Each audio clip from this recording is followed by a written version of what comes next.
anything that's half-assed or somewhat executed slightly off, that can cause you the battle at that stage. And if you make statements while you're on that stage, you get access to more opportunities. She has a good chance of really standing out and leaving a mark, but she has to, of course, just get in her mode and be in it. He could swoop in Exactly. and win the whole thing as well. Yeah, I wouldn't be surprised to see that. Do you think it is his last time doing a world championship event, or do you think he's still got competitions left in him? Welcome to the Red Bull BC1 2022 preview show with everything you need to know leading up to this year's World Finals back in New York City. I'm Chaz B. I am your host. Welcome back to Stance Elements. Now, I can't do this alone.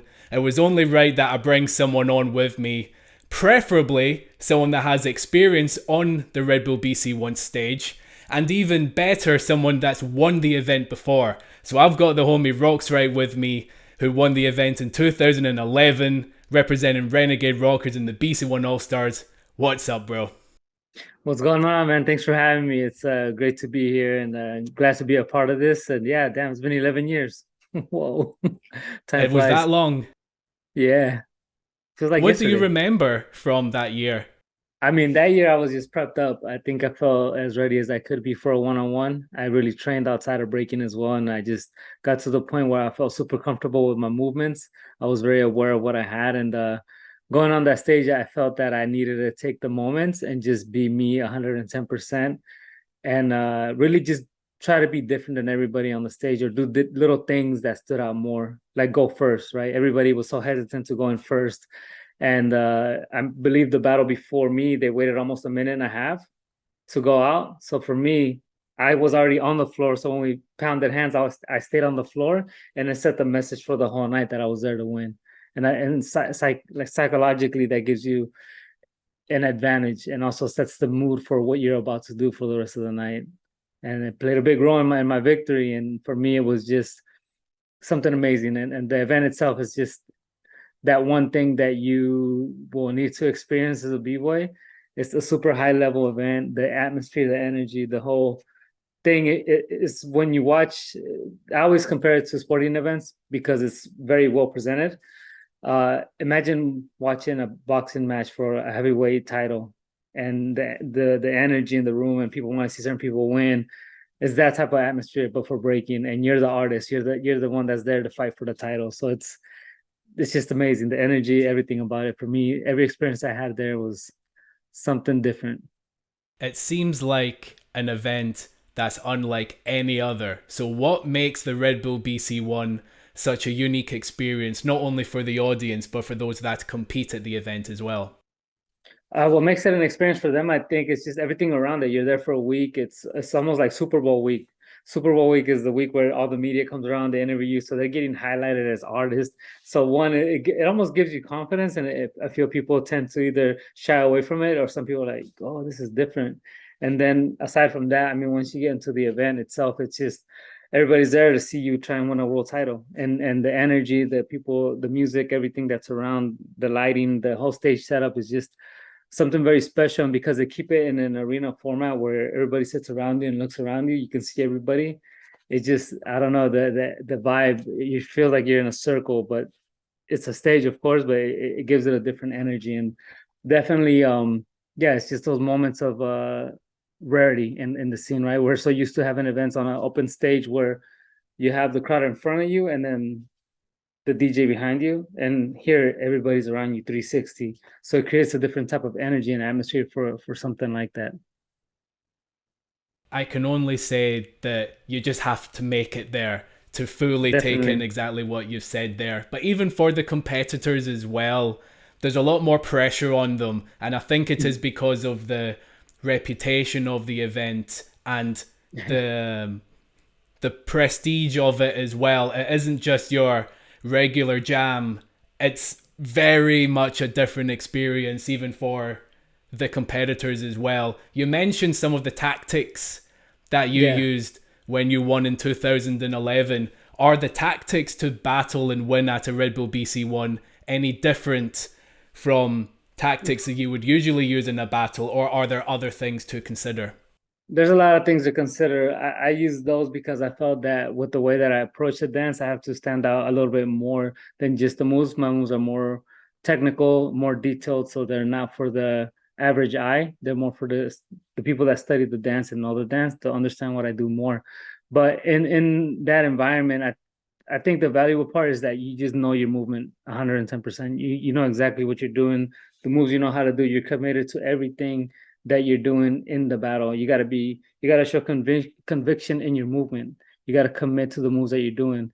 Anything that's half-assed or somewhat executed slightly off, that can cause you the battle at that stage, at that level, because it's just uh everything's so clear when you're there. It's just you on the floor and your opponent, and everything that you're doing you can clearly see, especially where the judges sit, and everything that you can see is super transparent. So you really have to know how to play with that environment and know how to move within that floor as well, because I've seen talented individuals hit that stage and the floor will just eat them up. They'll look really small and their moves look really small, and they're just on the side and in their little corner doing their move, and they still got a whole stage to play with. So you have to play with the environment a little bit, utilize your moves in a wiser way, expand them a little bit, make sure they have a little bit of a harder hit. Yeah, but I think today's generation, they're just more ready for situations like that. And in an environment like Roto BC1 is made for them. They've grown up within that environment. So I feel that this gen is definitely more ready for that type of place. But in case they've never heard that, maybe it's a quick reminder of a pointer of what they can adjust on or add on to their dance while they're on there. I would say that a good thing to keep into consideration is that there are people that don't have a big reputation that get Yeah, the opportunity on that stage as well. And if you do well, even if you don't win the event, but if you stand out, if you show your unique character, and if you make statements while you're on that stage, you get access to more opportunities. And we've seen this year after year after year where dancers that don't win the event, but they were more prominent at the event during their battles, they're judging all over the world, they're teaching workshops, their dance career has really taken off. So you can't underestimate the opportunity that you have when you're there of at the course. World Finals. Of course, yeah, it puts everybody on their own platform of being who they are and what they love doing, right? And breaking, you're a b-boy, so you're an artist, and they're putting you on a platform where you're being presented as that. So this so and so from this country is here, and he's getting highlighted on a high scale, being presented to the media, to the world in a new light. And when he goes back to his country, they see him already as that, right? He's getting recognized on a bigger scale. So it almost it gives people an opportunity to step up on the professional side of the craft and be presented on a new light where people can take them more serious in a way, because some places they not necessarily look at you at that level till you're there sometimes, unfortunately, right? But it's just what it is. And the Roto BC1 has done a great job at providing a lot of opportunity for a lot of people and giving people a chance to shine, especially from remote areas where dancing is not necessarily socially as accepted. So it's been really cool to see. And yeah, you're right. You know, it's that saying, it's not always about winning, but it's about making a statement. And in breaking, that's sometimes when you go, you're not guaranteed to win, but the point is to leave a mark. And as long as you leave a mark, you're gonna stand out and people are gonna remember you. So a lot of those people that do that, that's what happens, right? They go out there, they leave their mark. They may not win, but people still remember that they did something special and set out that night. Exactly, bro. And on that note, let's let everybody know who is going to be on that stage, who the DJs are, who the hosts, who the wild cards are. While I get the wild cards up on my phone, because I'm sorry I haven't memorized It's them all good. all, I'll let you say who the hosts are and Yeah, who's yeah. going to be on the ones and twos. Yeah. So this year's host for the Roto BC1 is going to be my verse. She's really dope. She's an MC. She be battle rapping everybody. And then you got B-Boy Wicked from the Renegades. Wicked's a legendary B-Boy from the Bay, California. And he's just been, I mean, from a B-Boy to a DJ to producing to hosting. I mean, he's done it all within hip hop. And then on the ones and twos, we got Scheme Richards all the way from Philly. So, you know, it's dope to see, to have that environment, them in that environment, and be able to present the dancers with the voice, and the music. And because it's back in New York, it's only right that we have Americans representing that whole aspect as well. Yeah, definitely, For sure. for So I've sure. got the lineup here. We'll go with the B girls first. All All right. right. So the 11 that are going to be up: India, Anti, 671, Logistics, Yuka, Isis, Kimmy, Luma, Emma, Swami, and Fresh Bella. So that is India, Anti, 671, Logistics, Yuka, Isis, Kimmy, Luma, Emma, Swami, and Fresh Bella. That is our 11 wild cards for the B Ooh, girls at the BC One World Finals. that's a good lineup. I mean, you got young talent, you got experience. I mean, it's more young to me because it's people that have been in the scene, but they've been building their name up a lot more in the last couple of years. Logistics has been around a little bit, establishing herself a little bit longer, it seems like to me. But yeah, I feel that she has a good chance this year again to try and get back-to-back titles. I mean, only Costa has done that, right? So it would be interesting to see. But yeah, with the new talent that's coming in India, I mean, seeing her really level up. I seen her training with Mano at OTB Studios in Holland, and I can see that she's really dedicated to the craft. I mean, the things that she's doing, the way she plays with the music, the transitions. I mean, dancing with Menno, you know, you're gonna get inspired. You're gonna develop a lot, and I feel that she's really showing that in her dance, and really has a lot of good impact moments in her movement. Knows how to strike with freezes, play with the beats, and just take the moment from you. Then you got 671. I mean, seeing her come up and her dominance lately has been really dope to see. I mean, she's really leveling up and elevating a lot of things that people didn't think were possible, and she's really doing new things that are setting new standards as well. And the way that she battles and everything that she's doing, I think she has a really good energy in her movement, the way that she's aggressive in battle. Mm. She wants to be there. She shows it in her rounds. She gets up. She's calling you out, calling you whack, or just wants to prove her point, which is dope. You gotta have that fire, and that's necessary if you're gonna be on that stage. I mean, when you're there, if you're just there on some like let me kick it, it doesn't really work like that. Then you got Isis. Isis is, to me, she was really leveling up these last 2 years. I had seen her before, but I started noticing more and more in the last 2 years, and she's really transformed a lot and really grown a lot. And I feel that she has a lot of detailed transitions into freezes and really cool concepts. So it just depends what she does that day, right? She has a good chance of really standing out and leaving a mark, but she has to, of course, just get in her mode and be in it. And that all comes to training. So hopefully she's able to get out there and do what she does best, the way we've seen her, the way she dominated last year at the National BC One Cipher. It was really clear victory for her, and it set her in a new light here in the States. And then you got Luma. Luma, I mean, Luma's good. Luma came out of nowhere to me. I was surprised when I started seeing her more often and really continue to level up and really come here to the States and battle, put her name on the line and take out a lot of people here as well. So internationally, she's been making noise. Her style is definitely strong. She has a lot of good movements, good concepts, good ideas, but it all comes down to battle experience, right? And I mean, out of the people there for the battle experience, I feel like maybe logistics has the most battle experience and for years, right? When you go to 2018 when she came out at Silverback and beat Ami, and then she goes into all these battles, and then she gets into the world finals, and then she wins it last year. I mean, that's already 4 years of constant battling high level. And so it'll be interesting to see her get on that stage and defend her title against this young fire talent that's coming in. So definitely looking forward to seeing that. It will be, and we'll get the predictions right after I announce who all the B boys are Yeah. for who all the wild cards are. There's 11 of them, which means there must be 5 that qualify from the last chance cipher.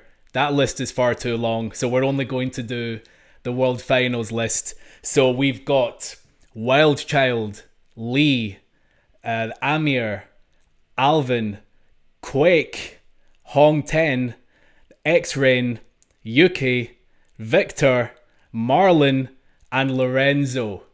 Now Ooh. that is a fire lineup if I ever saw one. Yeah, I mean, ooh, that's a hard one. You got so much time. I mean, you do got some talent in there. Ooh, I mean, for both categories, it's one thing I got to get out the way is that whoever you think's gonna win, or the person that you feel is usually solid all the way through, most of the time it never comes out the way you thought it would, or it's rare to get the winner that you would expect. There's always a lot of surprises, or people that are having the year that might have an off night. So with this lineup, I mean, you have let's start with Hong, right? Hong Ten is the veteran, the experience, the depth of arsenal and battles. I mean, the dude is a strategy keen at battling. He knows how to utilize his movements in depth, knows how to go the distance, and has variety to go with that. So he's a dangerous threat. I think the further you go into the tournament, the more comfortable he gets, and that's dangerous for anybody that's competing against him because you know that he's just leveling up as the tournament goes on. You got Lee. Lee's, I mean, he's been making a lot of noise and he's just bringing something unique to the table, and it's really standing out a lot and leaving a mark in the scene. And I think that that gives him the chance and a good opportunity because being so unique and so different and bringing such a new ideas with the way that he's moving, I think that plays a big role in how you're seen on that stage and the way that he moves within the floor. He's tall. He extends when he does power. He slides his move this way. He does a crazy transition that way. He does a very unorthodox move that we've never seen before. So he definitely has a touch to his breaking that definitely has the ability to win the BC one. Um, the next one, I mean, you have Amir. Amir is the defending champion. He's another example of that where he just has such a different approach in moving within breaking. It just stands out. He has a lot of impactful moments. He has hard moves that he does like really hard stuff, and he like, executes it, which is difficult to do on that stage with that type of pressure on, and seeing him last year really stand out. I mean, for the last 2 years, I feel like he's been really dominant and really continue to level up on his game. So it'll be interesting to see how he comes back because as a defending champion, I always say skip the year because I feel that you have to walk on water to win. But there hasn't been a back-to-back champion, so it would be No, really not dope to yet. see that. Yeah, exactly. So it'll be dope to see that if that happened to him now. Um, and then you have Alvin who's coming fresh off the BBIC victory. I mean, he looked really strong there. He really surprised me a lot there, and I mean, he's got so many crazy moves, right? So many dynamics. His power level is so crazy and it's so controlled, and to be able to execute and continue to do hard moves at the end of battles, that's difficult. In today's times, in a lot of the tournaments that I watch and judge, and even just when you're at the jam, people struggle with closing out the battle. Their third rounds are always usually the weakest, Mm. and his third rounds are actually just as crazy as his first rounds. So I think that Yeah, it's that wild when you gives you think about it, right? yeah, it's wild. Yeah, it gives you an edge, and people gotta realize that in battle, you gotta know how to close out a battle. I say it a lot. I've said it in interviews. I've said it about myself. I've said it about people I practice with, people I battle with, and that's the thing. Closure. It's something that a lot of us lack, and I mean, at this level of competition, it's difficult. You know, you got lights, the pressure, everything there is just it's a lot. So it makes it difficult. But yeah, I mean, if he's able to show up, close out his battles with the way that he does things, I mean, he's another threat in the tournament. And then we got Victor. Victor is just, I mean, what can you say about Vic? He's the probably the most dominant competitive b-boy of the last decade. I don't see anybody holding a candle near him in terms of solo titles, everything. He's done it all. So he has the experience. He has another one that has a deep arsenal. When he's in it at his most tired, he's still able to do some of the hardest combos. So when you see him, and even though he may be fatigued, you still see him do something that's very difficult to do at that time. I mean, when I break in my high levels of having to challenge myself on the fifth round or something, I'm like getting more technical. I get more in depth into certain things. This guy will come out and do windmill 2000 back flare with two hands and then still hit a flip after all that As if it's the to see first that type of round. control. yeah, to see that type of control is incredible, and I think that it speaks volumes for a champion like him. So I can see him also dominating the tournament and really taking the title for his second time. So there's a lot of one time opportunity for one. There's two guys that I feel have a good chance to get their second, and of course Hang Ten um, get that third title would be amazing. And yeah, I mean on both brackets, you have surprise people. You'll never know. There's guys in there that can surprise anybody. You know, you got Marlon from France. He has a lot of solid combos, deep rounds, a lot of length in the rounds, which in on that stage is really dangerous for people that may take somebody lightly. So there's people in there that can pull some surprises though. So don't be surprised if some of the names I mentioned right now. These are the guys that I've seen that I feel are really standing out to maybe get a title, but not to take nothing away from everybody else on the lineup because they are all strong people and they all deserve to be there and they're fighting for it. They're there to win as well as everybody else. So it's anybody's day. That's how it always Exactly. goes. And that's the thing that some people don't understand about the platform of the Red Bull BC One, which is that anybody there could win. It could be Yeah, any given Sunday, anyone could exactly. win. There's a lot of new names. There's a lot of fresh faces there. We've got Lorenzo, who's one of the youngest guys in the whole competition. He's been on a killing streak as well. He just keeps leveling up every time he enters an event. He could swoop in Exactly. and win the whole thing as well. Yeah, I wouldn't be surprised to see that. Exactly. I mean, he can do everything. He's another one. He got a lot of movements, a lot of concepts. He's very good at executing. Everything's very clear with him, which is also another piece of the puzzle to win something like BC1, right? Making sure that your movements are very visible and clear and knowing what you're doing and the execution is very transparent. Exactly. And for those that want to tune in to the Red Bull BC One, you can tune in to the camp. You can tune into the camp on all Red Bull BC One media platforms. They're streaming it on YouTube. It will be cross promoted on the Stance Elements World Breaking Classic, New Dance TV Facebook pages as well, and for the World Finals as well. I believe you can watch it on the Red Bull BC One YouTube channel and on Red Bull TV. I could be wrong with that, but just search for the Red Bull BC One World Finals and you should be able to find the live stream for the World Finals. But we can't do a preview like this, Rox, without, a couple of names here. Who do you think is Yeah. going to win? Who do you think has the Oof. best chances of winning? Who do you think is going to cause the upset? Who do you think, bro? I mean, let me see here. Oof. All right, let's see. So we can break it down maybe into three categories. So we can have the favorite, right? So the favorite for me, based on what I've seen, uh, just on experience, I would say Vic. Victor has a good chance of winning. And that's for For the me, B that would boys. be yeah for the B boys. The reasons why I said what earlier, what I think what he could do, right? Um, the other one would be Hong, of course. The the the wild card, I would say it could be someone like yeah, like Lorenzo or Marlon. I feel like they can pull the upsets and really go deep in the tournament.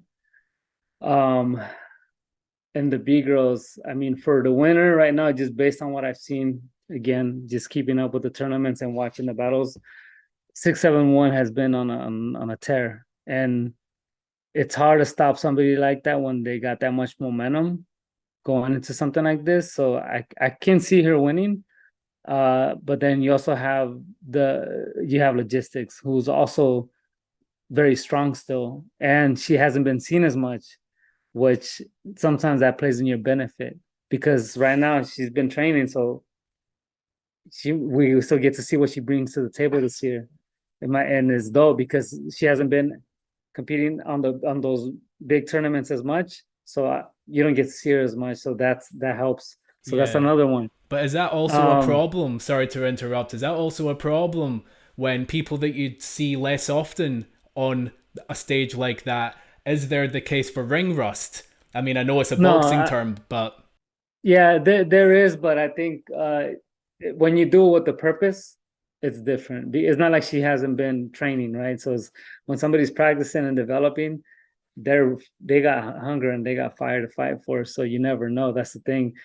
That's why it's also cool to see that, because when you are overexposed, so 671's been on a tear, right? We've been seeing her more often, but she also hasn't entered every single major tournament. She's kind of been more strategic with seeing her only in some events, right?